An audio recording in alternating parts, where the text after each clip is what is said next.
ಇಂದು ಯುಗಾದಿಯ ಹೊಸತಡಕು ನಿನ್ನೆ ಎಲ್ಲರೂ ಕೂಡ ಸಂಭ್ರಮದಿಂದ ಯುಗಾದಿ ಹಬ್ಬವನ್ನು ಆಚರಣೆ ಮಾಡಿರುವಂಥದ್ದು. ಇವತ್ತು ಮಾಂಸದ ಊಟ ಮಾಡಿ ಸಂಭ್ರಮವನ್ನು ಮಾಡಲಿಕ್ಕೆ ಜನರು ಮುಂದಾಗಿರುವಂಥದ್ದು. ಅದರಲ್ಲೂ ಕೂಡ ಮಂಡ್ಯ ಹೇಳಿ ಕೇಳಿ ಬಾಡೆ ನಮ್ಮ ಗಾಡು ಅನ್ನುವಂಥ ರೀತಿಯಲ್ಲಿ ಮಂಡ್ಯ ಜನರು ಮಾತಾಡ್ತಾರೆ. ಅದೇ ರೀತಿ ಮಂಡ್ಯದಲ್ಲಿ ಸಾಕಷ್ಟು ಜನರು ಕ್ಯೂ ನಿಂತು ಬಾಡನ್ನು ಖರೀದಿ ಮಾಡಲಿಕ್ಕೆ ಮುಂದಾಗ್ತಾ ಇರುವಂಥದ್ದು. ಯಾಕಂದರೆ ಹೊಸತಡಕು ದಿನದಲ್ಲಿ ಸಾಮಾನ್ಯವಾಗಿ ಈ ರೀತಿಯಂಥ ದೃಶ್ಯಗಳು ಕಂಡುಬರುತ್ತೆ.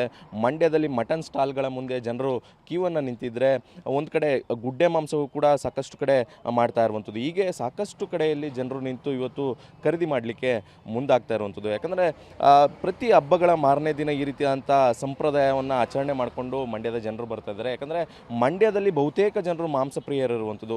ಈ ರೀತಿ ಮಾಂಸ ಮಾಡುವಂಥ ಮನೆಗಳಲ್ಲಿ ಬಹುತೇಕ ಮನೆಗಳಲ್ಲಿ ಇವತ್ತು ಕೂಡ ಹೊಸತಡಕವನ್ನು ಆಚರಣೆ ಮಾಡ್ತಾರೆ. ಆ ಕಾರಣಕ್ಕೋಸ್ಕರ ಸಾಕಷ್ಟು ಸಂಖ್ಯೆಯಲ್ಲಿ ಜನರು ಬೆಳ್ಳಂಬೆಳಗ್ಗೆ ಬಂದು ಒಂದು ಮಾಂಸವನ್ನು ಖರೀದಿ ಮಾಡಲಿಕ್ಕೆ ಮುಂದಾಗ್ತಾ ಇರುವಂಥದ್ದು. ಈ ರೀತಿಯಂಥ ಮಂಡ್ಯದ ಹಲವು ಕಡೆಯಲ್ಲಿ ಈ ರೀತಿಯಂಥ ದೃಶ್ಯಗಳು ಕಂಡು ಬರ್ತಾ ಇದೆ. ಯಾಕಂದರೆ ಮಂಡ್ಯ ನಿಜಕ್ಕೂ ಕೂಡ ಹೇಳಿ ಕೇಳಿ ಮಂಡ್ಯದ ಜನರು ಮಾಂಸವನ್ನು ಇಷ್ಟಪಡ್ತಾರೆ, ಮಾಂಸವನ್ನು ಖರೀದಿ ಮಾಡಿ ತಿನ್ನುವಂಥ ಒಂದು ಕೆಲಸವನ್ನು ಮಾಡ್ತಾರೆ. ಅದೇ ರೀತಿಯಂಥ ಸಾಕಷ್ಟು ಜನರು ಬಂದು ಇಲ್ಲಿ ಮಾಂಸವನ್ನು ಖರೀದಿ ಮಾಡಲಿಕ್ಕೆ ಮುಂದಾಗ್ತಾ ಇರುವಂಥದ್ದು.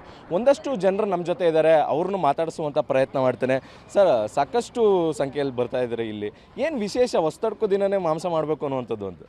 ವರ್ಷ ತೊಡ್ಕೊಂದು ದಿವಸ ಮಾಡಬೇಕು ಅಂದ್ರೆ ಮನೆಯವರು ಕೇಳ್ತಾರೆ. ಮತ್ತು ಸ್ವೀಟ್ ತಿಂದಾದ್ಮೇಲೆ ಖಾರ ತಿನ್ನಬೇಕು ಅನ್ನೋದು ಜನಗಳ ಒಂದು ಅಭಿಪ್ರಾಯ, ಸಂಪ್ರದಾಯ. ಮತ್ತು ಇನ್ನೊಂದೇನೆಂದರೆ ಇಲ್ಲಿ ಒಳ್ಳೆ ಮರಿ ಕಡಿತಾರೆ. ಒಂದು 50 ರೂಪಾಯಿ ಬೇರೆ ಕಡೆಗಿಂತ ಜಾಸ್ತಿ ಆದರೂ ಕ್ಲೀನಾಗಿರುತ್ತೆ ಅನ್ನೋದು. 600-650ಕ್ಕೆಲ್ಲ ಅಲ್ಲಿ ಹೊಸಳ್ಳಿ ಇಲ್ಲೆಲ್ಲ ಕಡಿತಾರೆ. ಆದರೆ ಅಷ್ಟು ಚೆನ್ನಾಗಿರಲ್ಲ ಅಂತ ಇಲ್ಲಿ ಕೆಲವು ಸಾಕಷ್ಟು ಕಡೆಯಲ್ಲಿ ಗುಡ್ಡೆ ಮಾಂಸ ಇರ್ತಾರೆ ತಿನ್ನೋಕ್ಕೆ. ಗುಡ್ಡೆ ಮಾಂಸ ಅಂದರೆ ಅದು ಕಳ್ಳು ಈರಿ ಎಲ್ಲ ಹಾಕ್ತಾರಲ್ಲ, ಕೆಲವರು ಇಷ್ಟಪಡೋದಿಲ್ಲ. ಮತ್ತು ಏನು ಮಾಡ್ತಾರೆ ಅಂದರೆ ದೊಡ್ಡ ಮರಿ ತಂದ್ಬಿಟ್ಟು ಕಡಿದು ಹಾಕ್ತಾರೆ. ಇಲ್ಲಿ ನಾಟಿ ಮರಿನ ಕಡಿತಾರೆ. ಹಂಗಾಗಿ ಇಲ್ಲಿಗೆ ಪ್ರಿಫರೆನ್ಸ್ ಕೊಡ್ತಾರೆ. ಇವಿಷ್ಟು ಇಲ್ಲಿನ ಜನರು ಮಾತಾಡುವಂಥದ್ದು. ಒಂದು ರೀತಿಯಲ್ಲಿ ನಮ್ಮದು ರೀತಿ ಸಂಪ್ರದಾಯ ಆಗಿದೆ. ಆ ಕಾರಣಕ್ಕೋಸ್ಕರ ಮನೆಯವರು ಕೂಡ ಮಾಂಸ ಬೇಕು ಅನ್ನುವಂಥದ್ದು ಕೇಳ್ತಾರೆ. ಆ ಕಾರಣಕ್ಕೋಸ್ಕರ ಮಾಂಸ ಖರೀದಿ ಮಾಡಲಿಕ್ಕೆ ಬರ್ತೇವೆ ಅನ್ನುವಂಥ ಮಾತುಗಳನ್ನ ಹೇಳ್ತಾ ಇರುವಂಥದ್ದು. ಕ್ಯಾಮ್ರಾ ಪರ್ಸನ್ ಗುರುರಾಜ್ ಜೊತೆ ದಿಲೀಪ್ ಚಡೋಳಿ, TV9 ಮಂಡ್ಯ.